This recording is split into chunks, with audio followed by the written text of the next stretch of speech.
So excited to introduce you to Kate Shepard today.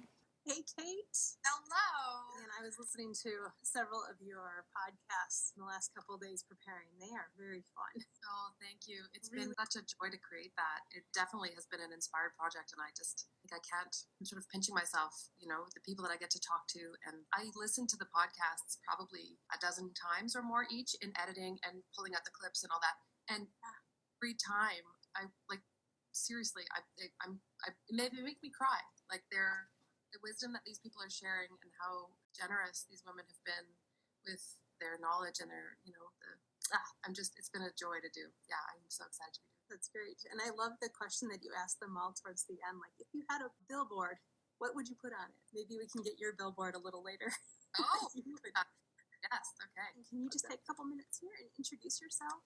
Yeah, so I'm Kate Shepard, and I've recently launched the Creative Genius podcast. I've been an artist all my life, ever since I was a really little girl, and it only dawned on me maybe about a year ago, which is crazy, that creativity is my superpower, because it is, and maybe it was because it was so close that I didn't really realize it, because it's in everything I do. I'm constantly making things. It's not enough for me to just know that something beautiful exists out in the world. I have to get my hands on it and figure out how to make it, and I just really enjoy and love making and call it the creative current that I think, is the thing that animates everything in the universe, is very strong in me, and it just has driven my entire life. I think of it like a sort of constant companion that's really been with me my whole entire life. And so, because of all that, because of how close it was to me and how much of it was just present in my life, it didn't really dawn on me that might be something that I might want to share with the world. So I have been a professional artist. I spent 15 years making and selling a line of jewelry called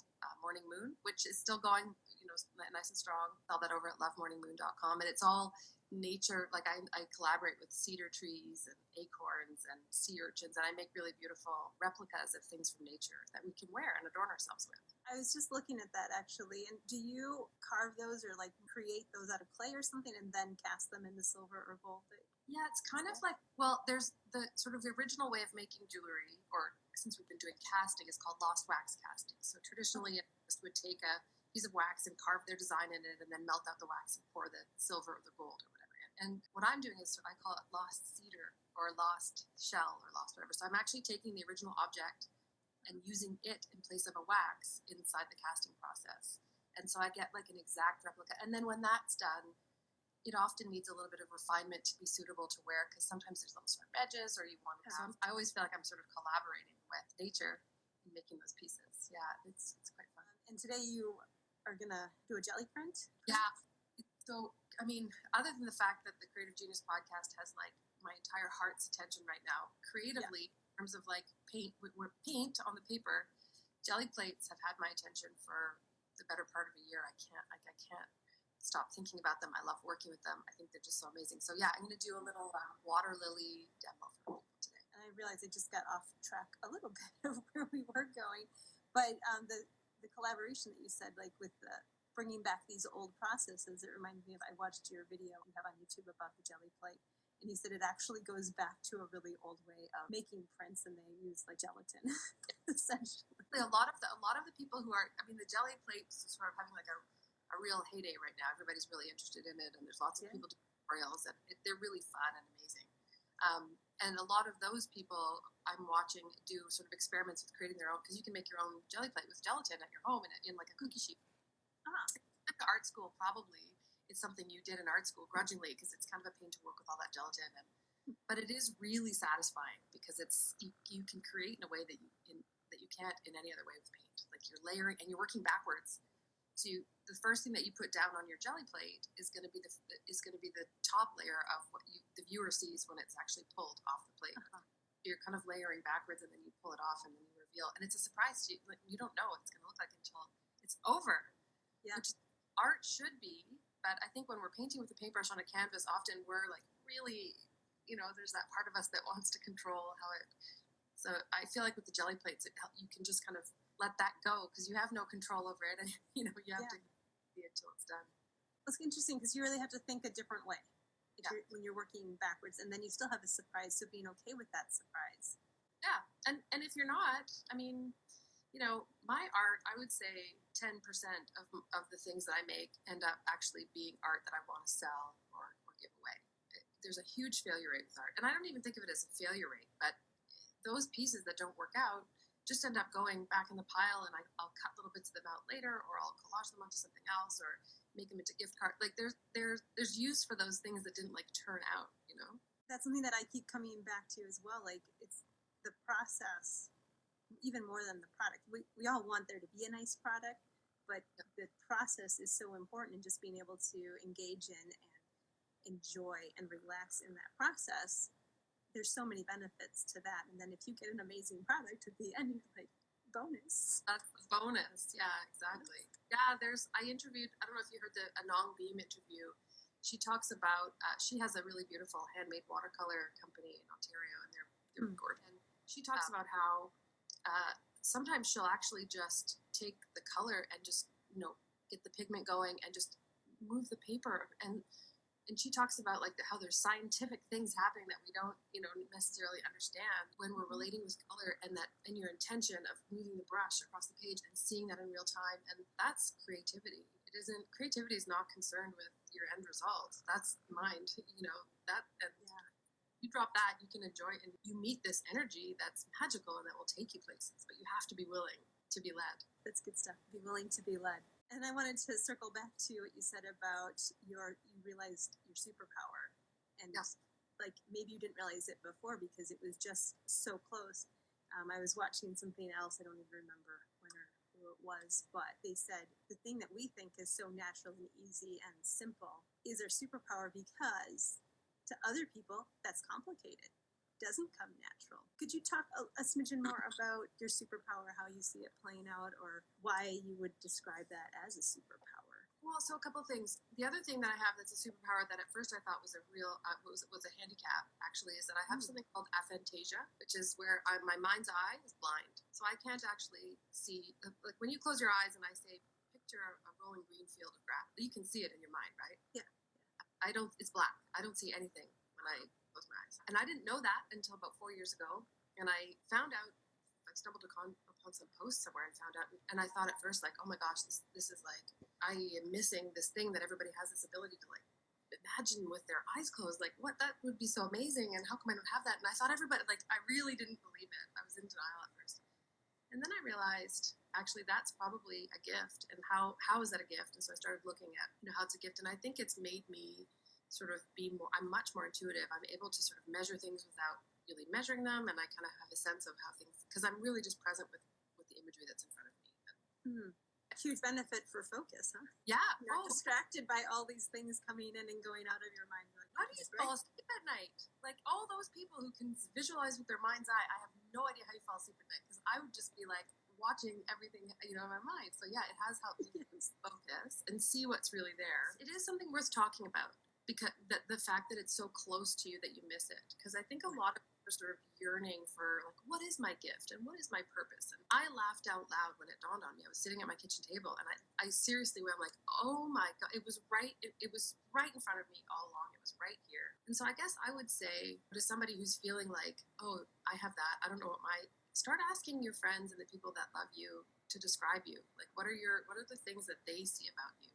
Because they can see something about you that you don't see, and because they get the contrast of like, they don't have what you have, so they can see your creativity because maybe they feel like they don't have it, or they can see your ability to be great with math because they certainly don't. Like you can start to sort of cultivate yourself in context, and that can help sort of lead you to see yourself in a more sort of real way. Yeah, actually, my guest last week said you can't read the label on the outside of the bottle from inside the bottle. Yeah, that's right. And I have a friend who's incredible coach named Thomas Kevin Dolan, and he talks about who's the only person that you can't see when you walk into a room, and it's you, right? It's you. Like we're relational. We need each other. It's actually that relational quality of us is actually the why behind why we're doing all of this creativity in the first place. Music, art, any of it, writing. We're not doing it just for ourselves. I mean, sure, it feels good to create, but we're doing it out of love and reverence and service. We, as human beings, I think one of our default settings is we want to be in service to each other, to our joy, and to our enjoyment of existence. Like, that's the purpose of creativity. You mentioned one of the reasons you're doing your podcast is you want to help spark that to life in others, that reawaken that creativity inside them. So maybe that's kind of our lead into actually doing our demo. So I'm going to let you speak from your heart. And this is one of my favorites. It's little water lilies, and they seem to be sort of like floating in the water. So this little detail here, and I'll explain what I'm going to do, and then I'll get to work doing it, and I'll start talking as I'm doing it, so that you can. Something. Because I want to explain what I'm doing. So with the jelly plate, this is like a little 5x5 one, I think. I like to create a little bit of the top texture on it first. So I use stencils and mark making tools, and love using the paint spray for that. And just to refresh for the people who just joined, when you say top layer, that's actually what it's going to feel like the bottom layer, because that's the thing you put on first, right? Yeah, so on this one here, like this blue stuff, these are little Payne's gray marks. They seem to be closest to the viewer. They're the ones that went on first, because it's like a mirror. We're doing it backwards. Yeah. So I really love this tool. I think it's by Liquitex. I'm not sure who does this, but it's like a weird little drum. I don't even know what it is, but I really like it because it lets you kind of put on just some little textures. It does look like one of those drumsticks. Yeah, does it? Yeah, it does. Yeah, so someone was just asking if that's high flow acrylic paint that you're using. Yes, this is golden high flow. This is in the Payne's gray, which is one of my staples in my studio. I love it. So for today, I'm going to use the Payne's gray, the green gold, which I feel like I should buy shares in because I also adore this color, and the teal. This is like one of my very favorites. I may also use some of these pan pastels, which are really terrific for adding some sort of shadows and textures. Gesso, matte medium.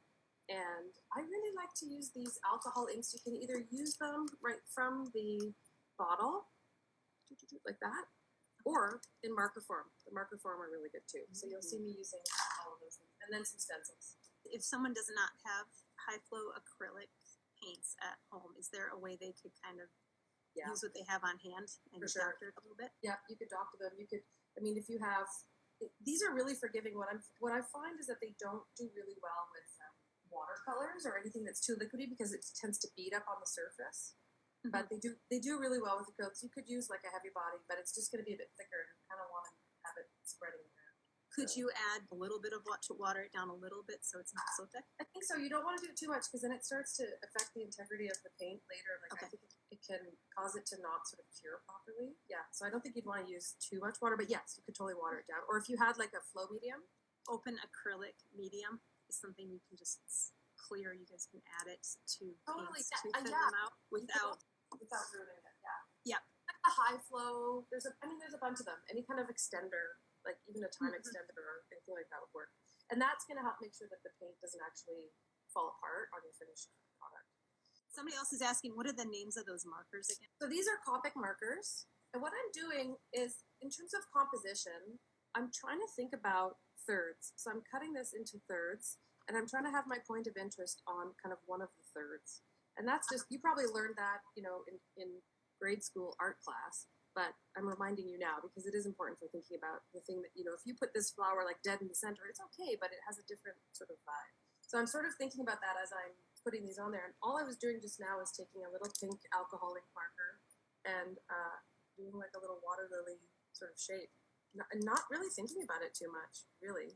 Like just kind of doing the petals in there, letting this blue stuff dry. As I do that, I may actually go in and take a little bit of the green gold. This is where I get in with my fingers. So I'm going to take a stencil and just stick this along the bottom, and just a little bit of green on there with the blue, and just kind of create. I want to create the lily pad shapes. So let's give that a second to dry, and maybe I can answer your question about creativity and what's on my heart about it. And I guess, should I peek in? Hi. We'll let this dry because it's really important to let it dry between the layers. Because if you start, first of all, if you get any kind of acrylic paint on your alcohol marker, it will ruin it. So don't mix them. You should really mix them in layers, one layer at a time. So because the alcohol ink was going in a different part of the composition than the actual paint, I was okay this time.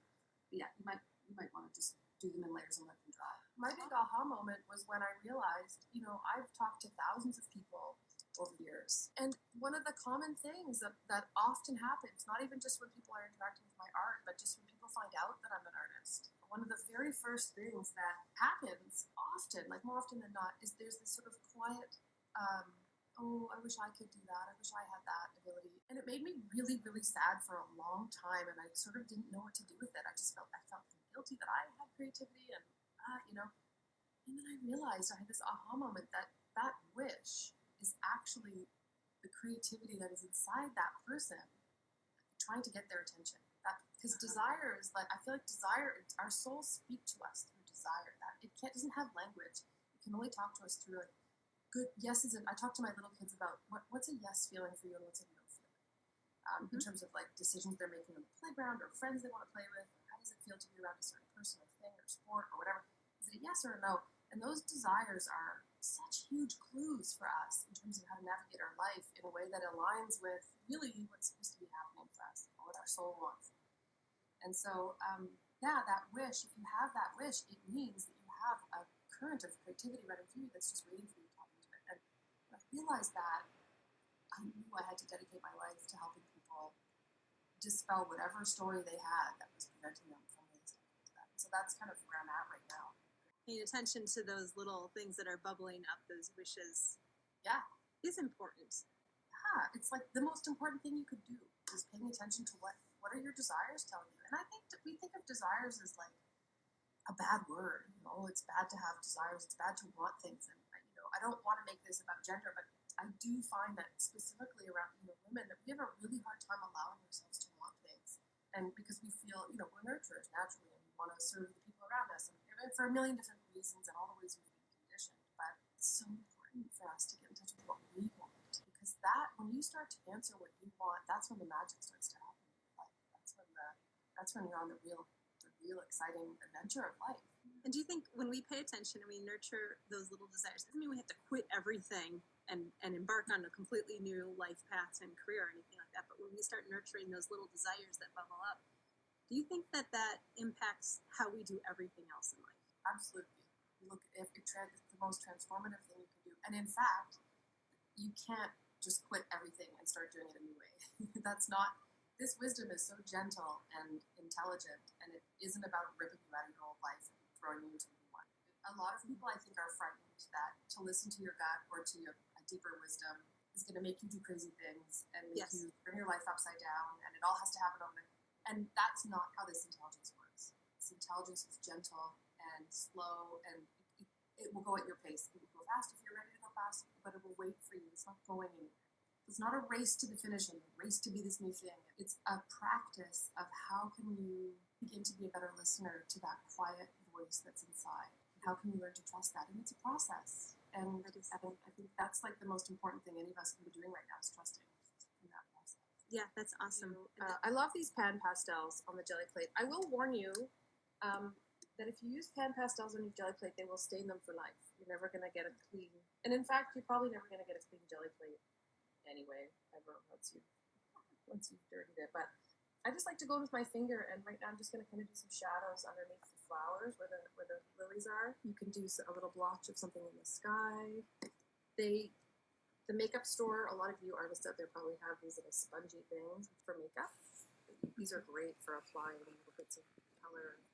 And you're just going to be random. I'm trying not to think about it, actually. I'm trying to just sort of let my hand do what it wants to do, which is tricky with art. Sometimes we want to get in there and control it all, but so I'm just kind of putting some of this in there, knowing that I have no idea how it's going to turn out. And this is my secret trick that I'll tell you right now. With a white pan pastel, I will go in behind my flower, because what I'm going to do on the final round here is I'm going to put the teal and the green gold over the whole back so that will be my background. You saw that with this piece. Yes. So I want that pink to stay nice and vibrant. So I'm going to give it something to be between it and the blue and the green. Otherwise, it'll kind of get murky. Got it. That's my secret. That's a funny secret. one. Nobody except who watches this. That's right. It's just for us. There's seal. But yeah, and that's a good reminder for those who did just pop on. Is with the jelly plate, you have to work your layers backwards. So what she's put on first is what is going to actually on your paper come out as the top layer. So this is a cool trick with the white pan pastel. So the last thing I guess I'll say before we go to pull the print is in my studio when I'm working on it, like I was working on this painting that's up there on the wall. Yes. Yeah. The other day, and I had a bunch of little leftover paint, and so I just took like some marker ends or pen caps, and I just sort of like dabbed it off. I always have the jelly plates kind of in the area, and then I can kind of just get rid of little paint just to create cool textures and weird random things with my leftover paint. Okay, this is the exciting part. I want to make sure you can see where we're at here. This is important that you're listening to me if you want to make a successful print. At this point, it's important to pay attention. Do not be tempted to put too much paint on right now.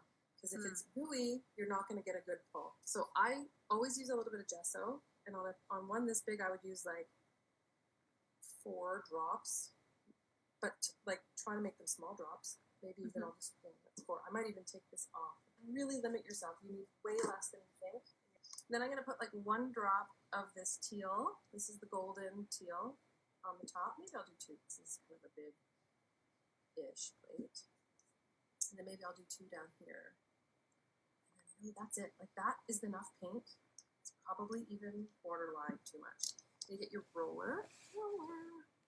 And because my composition is water and I want the movement going this way rather than up and down, I'm gonna roll that way. Because if I start rolling this way, it's gonna make the water. It won't read as water. So get that beautiful squeaking sound. But do you see like how little paint there is really on here? There's really not that much at all. Really it's very thin layer. Really, really, really thin layer. Not only because it's affordable, but also because it's good to have a thin-ish paper for doing prints. I use this from Michael's. I use this kids watercolor, like $6. It's awesome. You just lower your paper down, and this is the part that I mean, in another life, I did body healing stuff, like Reiki, healing touch and stuff. And this, I really love the feeling of kind of like rubbing the piece with my hands. Like, I do this for maybe longer than is necessary. And if we were in an ideal world right now, I would leave this for 45 minutes before I pulled it. But I won't. I'll just leave it for a minute, and I'll do this other little guy because I know we're getting to the end. You'll get hairs on here. Don't be scared to go in and just get your finger up your little hair off with your finger and then go back. So someone's just asking about water, and you had mentioned earlier that we don't want to put too much water on there because it starts to kind of mess with the final product and the composition of the paints that are in there. But you also had said that those earlier layers that you let them dry before putting on second, third layers. Is that final layer where you're putting that paint over all of it, kind of glue it together so it comes up on the paper? You want all your other layers to dry because they will never get wet again. They'll just be dry. Okay. And then this last layer sticks to the paper and it sticks to your paint. And then the paper is stronger, and so the paper pulls it off. The bond between the paint and the paper is stronger than the bond between the paint and the gelatin, so it's able to pull the paint right off the gelatin. Kind of like when you have dog fur on a sweater and you take a piece of tape and you go and you pick it all up. It's like that, but more beautiful. Way more beautiful. Way more beautiful. Okay, so I'm just doing this last guy. It's fun that you can have multiple things going at once and use up all that paint off the brayer and everything. Oh yeah, and I'll even go in and I've got another canvas over here. I'll just I try never to put paint down the sink if I can. I really try to use it all up. You'll get a feel for when they're ready. Like I said, you may get a better pull if I waited, but we're here and it's happening, so we're gonna do it. We're gonna see what happens. Experiment and play, right? Yeah, exactly. Okay, are we ready? See how really it's sticking. Like it really is quite stuck. Oh, I love it. Oh, I love it. Yeah. Yay! Isn't that beautiful? That's so cool. Yeah, just this like ethereal sort of flower up there, and it's floating, and the blue, and oh yeah, that's great.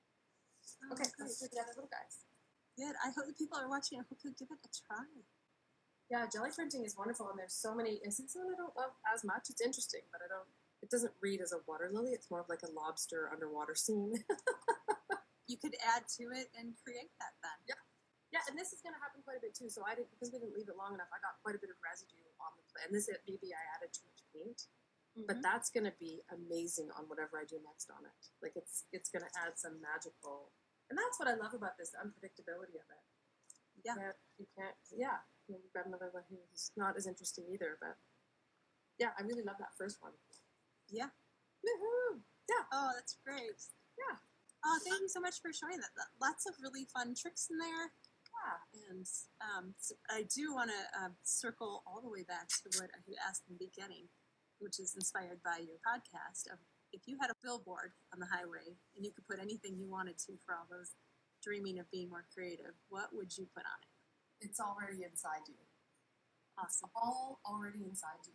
Everything you think that you need to look outside for, it's one of the few things I know for a fact. You can search your entire life outside, and it'll never feel right. And then when you stop long enough to hear what's actually going on inside you, you realize it's all. Not only is it all inside you, but it's been there all along. Oh, that is a good note to sign off on. So thank you for that. Thank you for the encouragement of joining us, the jelly print tricks, and I will put some more specifics of what we said in the newsletter. And you can sign up on the link in the bio, and I'll include all of your links as well in there because we've got lots of fun stuff going on. And people can get that newsletter by going to hopeandhealingathome.com as well. And Nancy just posted that she always loves her prints. Oh, wonderful. Thank you so much. Thanks for being a guest, and thank you everyone for joining, and we'll see you around. Yeah, thanks everybody. Thanks.